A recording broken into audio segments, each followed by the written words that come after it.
Yeah, let's play some expeditions.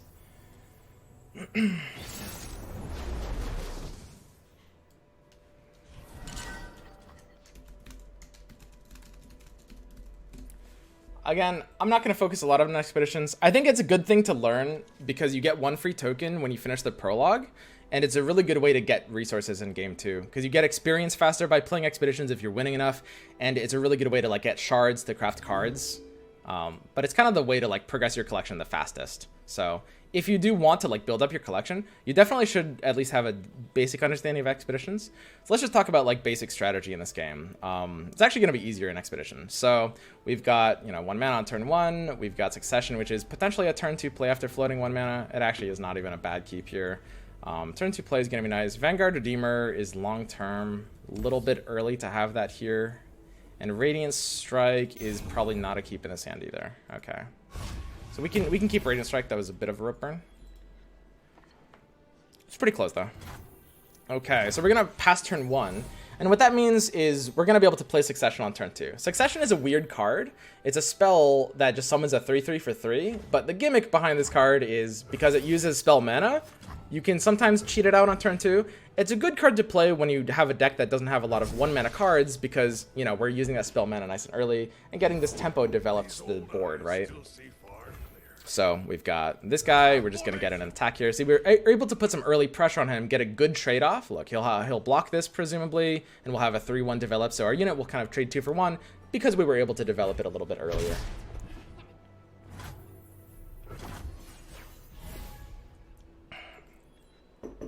Can I just spend $500 and have all the cards in the game? Nope. The game limits you to about $20 per week.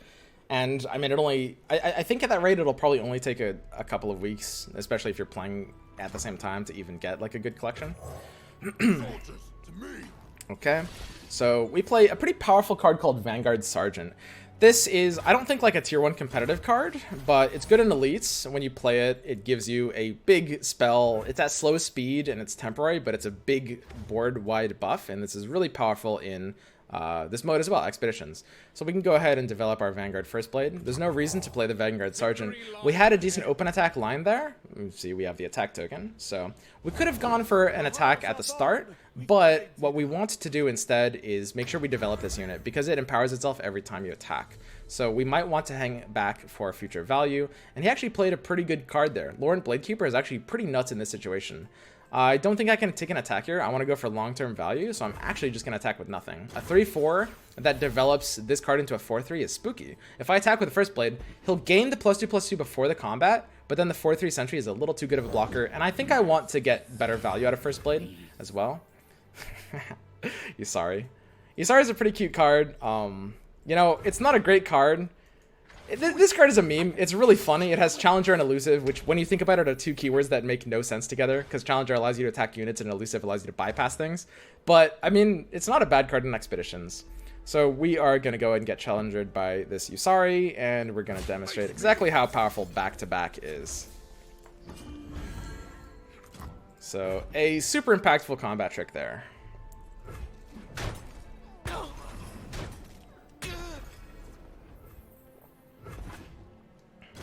One thing I will say about some spells in Legends of Runeterra, if you come from Magic, it'll probably be really confusing why some spells are so expensive. Like back-to-back in Magic wouldn't actually be that powerful of a spell, but it's burst speed, which is uncounterable. And on top of that, in Legends of Runeterra, because you can attack and deny your opponent the ability to spend their mana, spells that affect the board in a big way at like faster burst speed are really, really good compared to how they would be in Magic. So even though it's more expensive, it ends up being a great card. So let's go ahead and play out the Cithria of the Bulls. I think this is just a great option. It's going to give our units a little bit more reach. We're going to get like +1/+1 plus the, Fearsome. So we're going to make him have a bit of a difficult decision in terms of a block.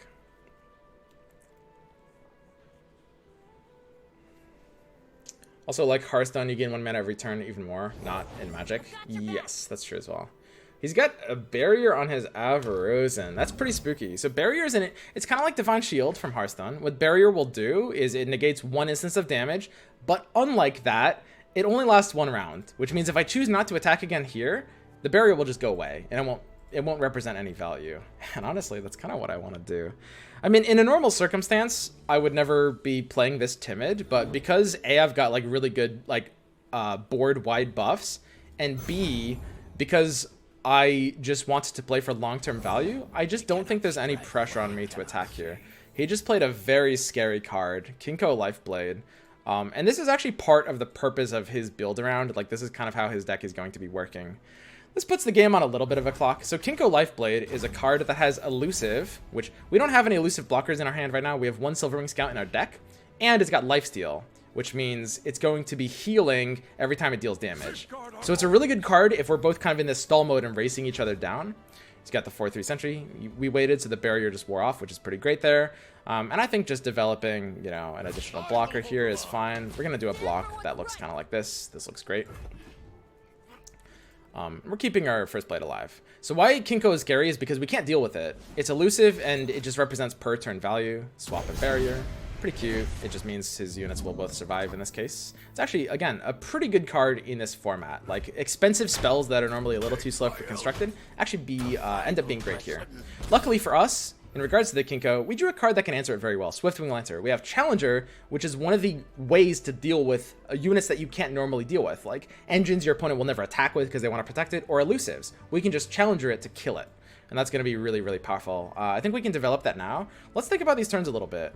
If we play the... Yeah, I think we're basically forced to play the Lancer out now. If we want to go more into unit-based mana, we can do something else. We also have Mage Seeker Investigator, which can silence. I don't think I want to use it on that, though. I'd rather just kill this normally and silence the Avaros and Sentry to deny one draw. That's going to end up being pretty good. Okay, this looks good. So I like the idea of silencing the Sentry, and we do have the 4 Demacia as well if we want to pop it here. It's a decent play. We could also just develop wider and pre-commit to a Radiant Strike, which I'm also fine with. Radiant Strike is definitely going to be the better option here of the two. It's at burst speed and it gives us a pass. So basically, Mage Seeker allows us to silence something. We want to silence the Sentry to stop his draw, because the Sentry will draw a card when it dies. We want a card on our end to die with Redeemer at the end of the turn, and we want to play our 10 mana out, including 2 spell mana this turn. So we've got a total of 9 if Radiant Strike is our spell, and this costs 3. So that puts us down to 6. And then we're playing 2 3s, which is Vanguard Sergeant and Vanguard Redeemer after a unit on our side has died. That's going to be our curve. But we need that unit to die first. So the first move then is to play this Sergeant out, right? So check this out. We're thinking ahead, we're planning ahead, and we're sequencing. This is really important. So we've mapped this all out. So he plays Tryndamere, which is a pretty powerful card. Mage Seeker can't silence it, unfortunately, because it's a unit, right? However, this gives us interactability. The big thing that's happening here is we now get to Radiant Strike whatever we want to Radiant Strike. This wants to get an attack off, and it also wants to be outside of kill range. So... man, this first blade just hasn't been able to snowball this game. It actually feels quite bad, unfortunately. I think a big thing is taking the Radiant Strike on the Vanguard First Blade, and then I'll take what I call a Burst Pass, which is a just kind of proactive pass. Let's see if he wants to use his spell mana for anything, right? Probably not, but I want to gain reactivity to see what he's going to do. In Artifact, this is a mechanic that would not work. But in this game, if I pass off of, you know, a burst interaction, I get the initiative back without the round ending, which is really powerful. So now we'll use the Mage Seeker Investigator we had pre-planned here to be able to silence this, but we can't play the Redeemer this turn, so we'll have to play the Defender instead. So that will reduce its stat line and prevent him from drawing the card. We'll then open with the Challenger killing the Elusive. That's a bit of a problem child. And full attack with everything. So because we're full attacking with everything, and we Radiant Striked the Vanguard First Blade, so it gains 1 health from Radiant Strike, 1 health from Cithria the Bold, and it's going to gain 2 health from its own ability. The culmination of all of that means that it has 5 health, which is outside of the range of Bright Steel Protector, so if he wants to kill it, he has to block it with Tryndamere, which is really, really, really impactful, right? I think this is a really basic deck, but like, look at this. Like, there's still a lot to think about in this game, right? Like, there's a lot of sequencing decisions, there's a lot of like minor elements of min-maxing there, right? Like, forcing the Tryndamere block here is super powerful. You know, making sure we get the silence off here is really great. And we've even got like a good play to finish this up. Or we could save this mana for next turn for the 4 Demacia, right?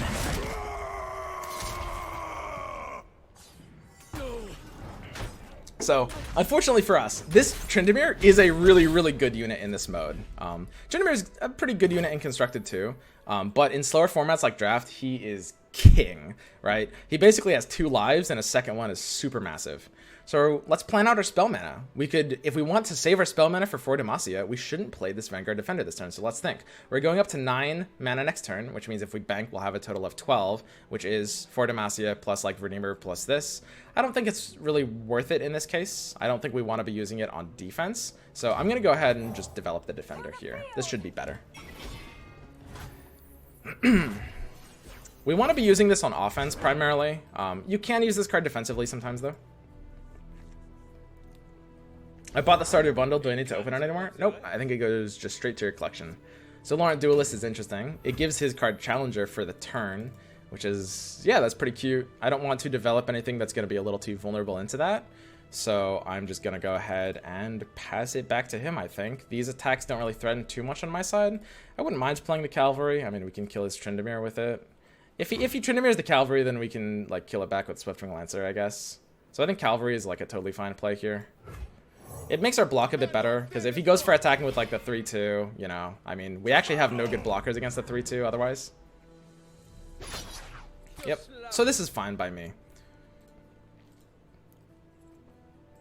Yep, okay. So again, no great blockers against this. It's just a 3-2, and the biggest thing about this situation is I'm representing for Demacia, which is a powerful card that's a board-wide buff. So I'm just gonna eat this block. I have 18 Nexus Health to burn. You know, it's gonna be a bit lower after taking that Tryndamere strike, but we're killing him on our own turn, right? So let's play the Redeemer now. This has a special ability. You want to play this after combat or after enabling it, which is if an ally has already died, I draw a card. Really, really powerful card. Now let's think about spell mana and what we're going to do with it. We're going up to 10, which could be a double 4 Demacia if we bank our spell mana. So we're going to 10 mana, float 2, double 4 Demacia, and push for a really huge lethal. So instead of playing this Hapless Aristocrat and getting a 6th unit, why don't we pass here? You know, it's going to go back to our turn. We're banking this 1 extra mana. We're going up to 10. That gives us a total of 12. And then we can play 4 Demacia, which is a powerful card that buffs our entire board for that round. And then, because we saved that mana, we can play 4 Demacia again, the second one we got in our hand earlier, right? And he doesn't really have a deck. His kind of deck doesn't really do great against this. There's a lot of spells that can kind of counter this, and he is developing units. But if you look at what's happening on this board, it's really, really powerful, and there's not a lot of ways he can really deal with this.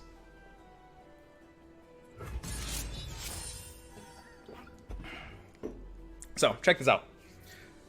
Double 4 Demacia, and we effectively have a really, really huge buff. He's got Dawn Speakers, which is a super, super scary card, but I have a huge attack that he is basically completely forced to block, because he will die if he doesn't block this. I think I'll kill the Dawn Speakers with my Challenger Bird. We could trade the bird into Tryndamere, which is also pretty good, but I'm not too scared of this Tryndamere, honestly, and he might be pretty forced to... I don't think his Overwhelm is too much of a threat, so I'll just take this attack as it is. So yeah, I think like look at the last like couple of turns we played out. There is a lot of like complexity and thinking ahead in this game, because all this is a simple deck, right? This is like just a draft deck, but you know, when you look at what's happening in the game and how much you do need to think about, there's quite a lot. So, and yeah, and this is just all on my board too. We haven't even talked about like, you know, hand reading the opponent and stuff like that, which, you know, is true in every card game, less so in these kind of draft modes. But that's a very powerful barrier, basically gets a free kill. Oh no, blood. Fight on. Okay, so he's losing the temporary buff.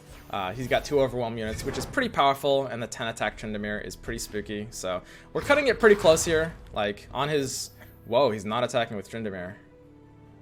Wow. That's kind of crazy. Huh. And there's a few things to do here. The Swiftwing Lancer dying actually gives me a better attack. So we want to try to develop lethal next turn. So we need to think, like, how can I reach this 12 Nexus next turn? A really important thing in Runeterra is thinking ahead to what turn you plan on killing the enemy, okay? So we're going to try to do that here. We've got the Alpha Wild Claw. We're going to be blocking it, but we need to make sure we don't lose a valuable tool. Now, Swiftwing Lancer gives us the ability to get a new elite in hand, which could give us the way to like have a bigger board. This actually might literally improve our board by taking this block.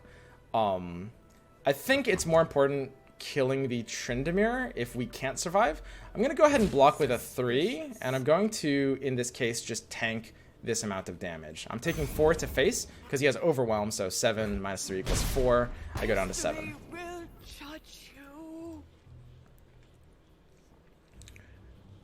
A very interesting situation. So I basically, at this point in time, need to just draw. I need to get slightly better tools. These two cards are pretty spooky. I mean, we can force him out because he's like low on hands. And this is, you know, where I'm saying like card advantage really pays off. You know, I'm talking about drawing cards from Vanguard Redeemer, drawing cards from Glimpse Beyond. Again, it's a slow format. Like, look how slow this game is. We're on turn 10. Nothing's over yet. Wow, he actually has a way to kill this. Oh, he's just got denied. Okay. Yeah, that's actually fairly impactful here, for sure. But that is the last card in his hand. So we should be able to grind him out, I'm thinking. So look at this. Both players are down to like almost no resources here. Almost no resources. So we're both really, really low. And we're both top decking. So now it gets really interesting. You know, do I want to play a unit and, you know, develop an extra unit, give him an opportunity to do so? In this case, I really don't want to. I don't have anything super strong. If he drew a big unit, I really don't want to let him develop a second blocker or anything like that. So I'm just going ahead and attack with everything else. This Elise, if it gets blocked by the Alpha Wildclaw, is actually fairly bad for me if that happens.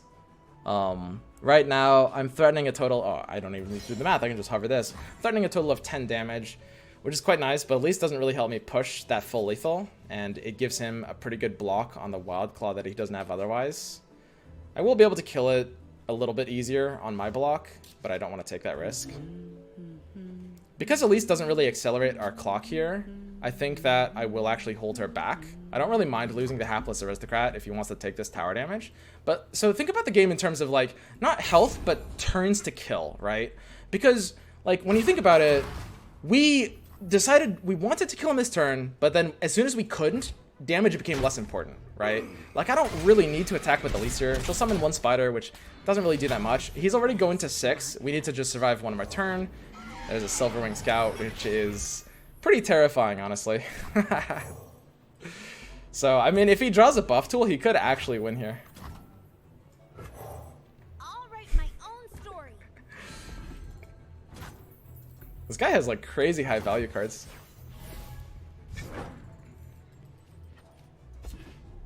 Okay, we got back-to-back. Oh, finally. The 3 back-to-backs are paying off. Back-to-backs got us. We're good. We're good. Unless he actually draw his own. If he actually top decks Shadow Assassin into back-to-back, I swear to God. I swear to God, if that actually just happened, that would be so nuts, dude. That would be so crazy. So we need to... I mean, the Elise, I think, isn't really representing anything unique here. Actually, she has 1 more attacker, potentially. You would test my steel? So this looks fine. So... back-to-back the Redeemer, and I guess the Challenger? I don't know, it's not really gonna matter, right? If he actually has his own, like, nuts card, he can actually win here. So, by buffing the health stat of my unit defending against his Overwhelm, his Overwhelm does less damage, basically. And we're able to survive there. Well, that's a good draw for me. We need to push a tiny bit more damage here. I mean, our bird can kill his Shadow Assassin. We might actually fall a little bit short here. Because we're attacking with... If he has a free block with Silverwing, which is actually crazy. Yeah, we might not have a way to win. His card in hand might have to be like a brick. Dude, are we actually losing our first expedition game? That would be crazy. I mean, there's nothing really flippable here. We can get 1 elusive out of the way, but I don't have a blocker. Yeah, not having elusives is kind of spooky. I have 1 in my deck that I didn't draw. Because we've got basically, you know, he's going to block like this, so we've got a total of 4 damage. We're missing 1. So we actually need him to not have anything.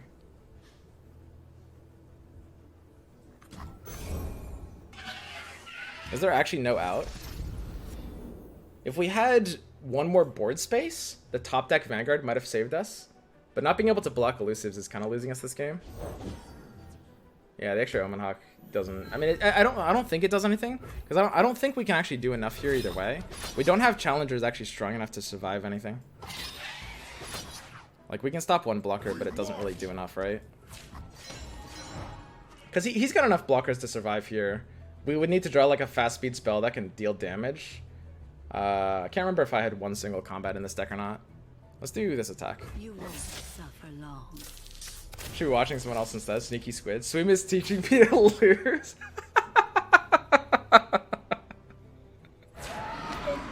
Guys, he just drew better than me. What are we supposed to do? It's too good, dude. It's too good. Yeah, I mean this. I don't think there's anything this can really help with. I wish I could give my Nexus tough. That'd be good.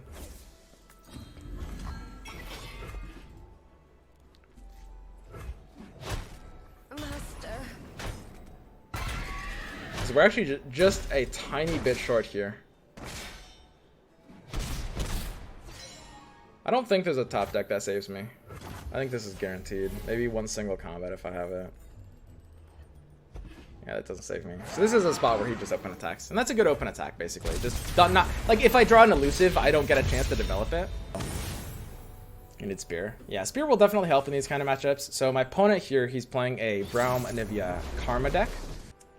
Okay, so we've got double Swiftwing Lancer, Scout, and Bannerman. It's a slower deck, so I do actually want to value the Lancer. I think more than one Lancer. I mean, how slow is his deck that I would want more than one Lancer? I think it's slow enough. I think for sure. I think I actually just keep both Lancers. We've got 2 mulligans on these. This looks good. Well, this could be it, guys. On the brink again.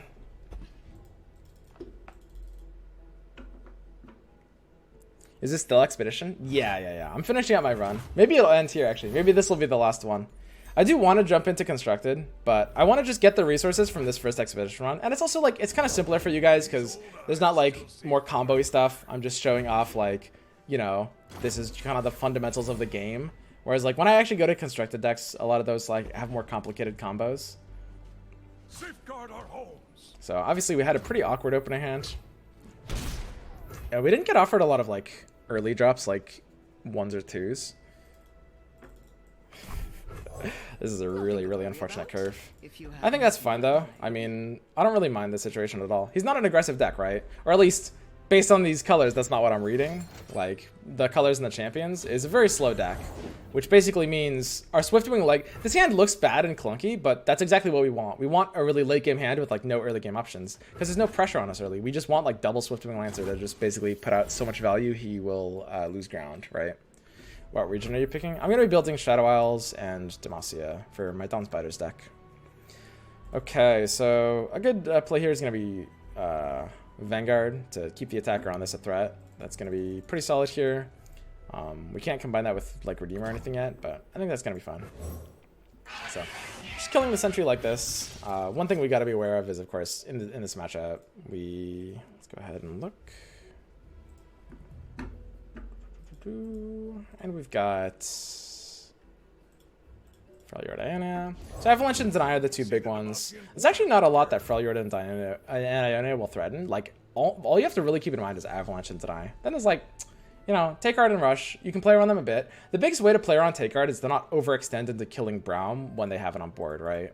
That's like kind of the biggest thing to keep in mind. Root them out. Okay, so this is an interesting trade both ways. I mean, we basically, you know, killed 2 buffed units, which is nice. He got 2 cards back, so he's not really unhappy either. What's the purpose of factions and colors when you don't have colored mana? Is it just a tribe then? So basically, every rune... God, how many sentries does he have? Dude, is this guy serious? He Iceborne Legacy Sentry.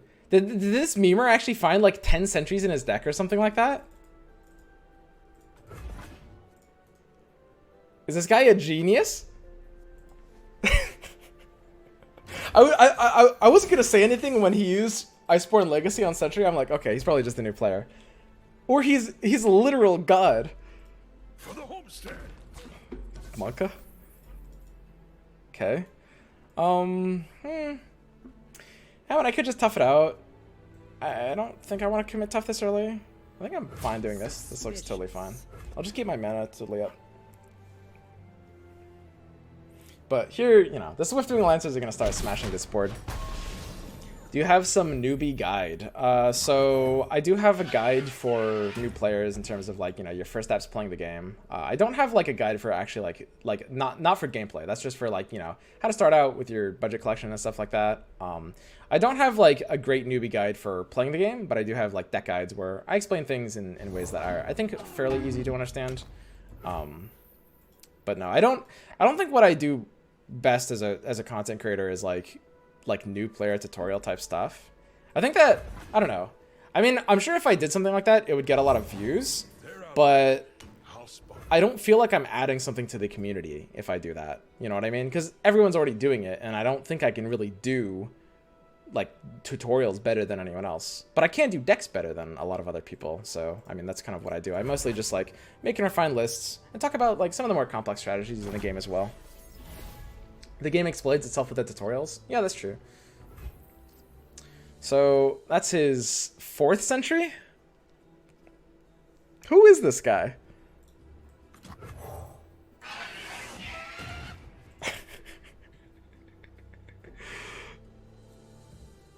Jesus. Aren't the articles on your site outdated now? No, I updated everything.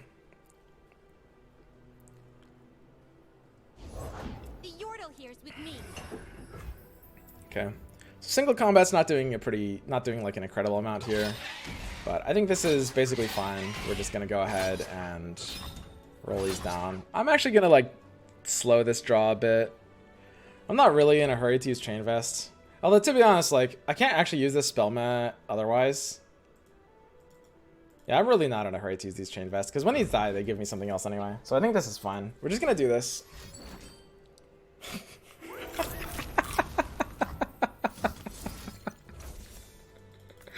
This guy, dude. Stack. I mean, he's got like 5 Avaros and Sentries at least, I guess. By the way, this is a really good card for like constructing a draft. Even when you don't buff it with like 5 Iceborne Legacies. It's a really powerful card. Just the ability for it to be a 2-mana 2/1 that draws a card. It's the same as Loot Hoarder from Hearthstone, basically. Okay, so we've got 2 back-to-backs. I don't even really know if I want to use them here, just to keep these units alive. Because these are also units that I kind of don't really mind if they die, whereas back-to-back is a value tool. And we're getting to the late game where I might actually be using both of them. Let's just go ahead and take these trades. I've got like the 1 challenger for if I need it. And we can just trigger this Death Wish effect. Get a different elite in our hands. Might give us some other options. Got Redeemer going off as well. Hey, that's pretty good. We actually didn't have a 4 Demacia in hand for the Vanguard Sergeant. So we've got 10 total mana to play out here. We want to threaten back to back. So I do like the idea of playing a couple of 3s. Redeemer into Sergeant. It's just too early for Bannerman, basically. We need to have a more developed board. Double Redeemer, however, is super sweet. So I'm very happy to play that out.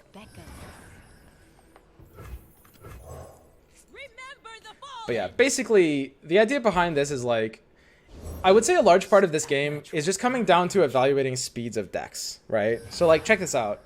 When you're playing against an opponent's deck, you need to identify how fast their deck is playing and how fast your deck is playing.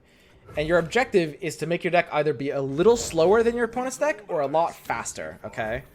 Because if it's a little slower, you'll burn some Nexus health, but you'll survive and stabilize and you'll have a stronger deck. And if it's a lot faster, you can kill them before they come online. But being a little slower, being a lot slower or a little faster is both a bad place to be, right? So think about that as you're not only thinking about deck building, but also like your opening mulligan and how you play the game is a really big deal. This guy is basically playing a very, very slow deck. I'm thinking to myself, okay, my deck is slow enough to the point where I'm flexible. I'm a mid-range deck, but I can't go fast enough. I can't mulligan into a fast enough hand to try to play the fast person here. I'm going to mulligan, you know, I'm going to keep the 2 Silverwing, Swiftwing Lancers, and I'm going to try to out-value, right? I'm going to be even slower than you and try to win that way, right? If that makes sense. Okay, so yeah, I mean, we can just play... I mean, we want to keep the mana up for back-to-back, which means we only have 4 to play out here. I don't really like dropping Bannerman this early. I'm actually totally fine with just dropping like Elise plus Sergeant, honestly. I think that's going to be fine. Come closer. Are you going to stream all day? Yeah, probably. I mean, Runeterra just came out, man. I've been talking about this game for like 2 months. Silent as death. Absolutely. Honestly, we kind of don't need to keep back-to-back open. We've got like we've got a good enough board. There's not really a ton we want to protect. Fearsome isn't crazy here, but these +1/+1s actually do very well. Let's go ahead and do this. I'm not too afraid of anything he could play. Again, the big play rounds are like deny an avalanche, and so you're always thinking to yourself, okay, is this a good avalanche for him? No, this is a terrible.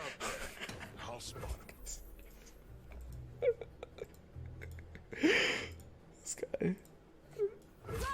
The stack, dude. Okay. Yeah, I mean, I think Lancer's fine. It's good to just, you know, kill a value elusive here. Looks like a good attack. You won't suffer long. How many is that? I've lost count. Is that 6? 7? Wait, is that 7? 7 Avaros and Sentries? Look out for Reavers. Ready the torches. Jesus. Look out for Reavers. Missed buff on Spider. Well, we can't attack and then play the Cythria the Bold, because Cythria is only when the attack happens. Oh, I see what you're saying. At least going on the left side. Yeah, that's interesting. I've never actually like played with Cythria before, because this is like, I think it's more of a draft card. But yeah, that was actually an attack ordering mattered. That's interesting. Okay, so we've got single combat if we want it. There's not really a lot we're actually looking to do. I'd rather just keep banking mana. So, I mean, this is fine. We're just overwhelming him. I mean, he's drawing like 3 more cards though. If you have Iceborne Legacy, I wonder if the algorithm just starts giving you more and more and more of the same card over and over again. Because I think the algorithm is weird. It does some strange things.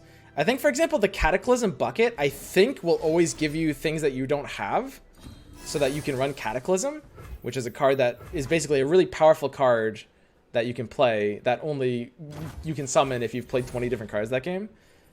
So I think it's possible if you take the Iceborne Legacy, the algorithm just starts giving you a bunch of the same card over and over again, which is pretty funny, honestly.